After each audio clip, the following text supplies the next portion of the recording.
पुढे पुढच्या बातमीकडे भर रस्त्यामध्ये महिलेला तरुणाला बेदम मारहाण करण्यात आली आहे। नाशिकच्या इंदिरानगर भोगदा परिसरातील ही घटना आहे। 5 जणांविरोधात परस्पर विरोधी गुन्हा दाखल झालाय।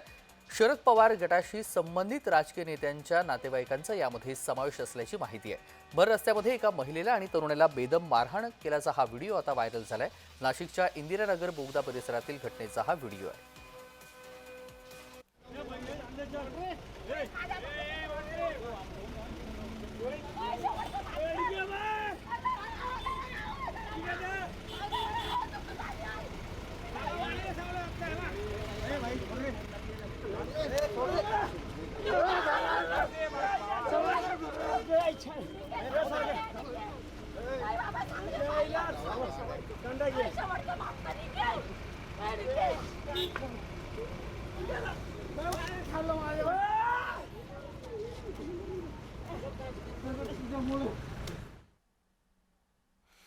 किरण गोटूर आपले प्रतिनिधी जोडले गेलेले आहेत।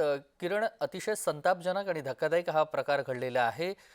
महिलेला 5 जणांनी मारहाण केलेली आहे आणि त्याचा हा व्हिडिओ आपण आता स्क्रीनवरती पाहतोय। कधीची घटना आणि नेमकं काय घडलंय? तेजस, अतिशय धक्कादायक ही घटना म्हणावी लागेल।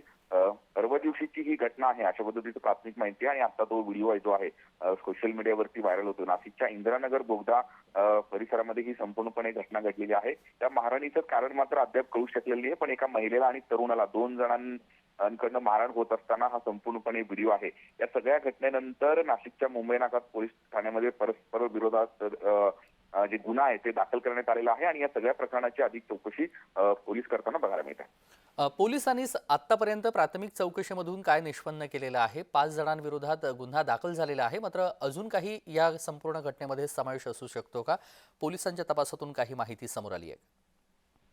तेजस, काल या सगळ्या संदर्भात मुंबई नाका पोलीस ठाण्यामध्ये गुन्हा दाखल झालेला आहे आणि या व्हिडिओमध्ये असणारे 2 जण आणि मारणारे 2 जण या सगळ्यांच्या विरोधात तक्रार जी आहे ते दाखल करण्यात आलेली आहे।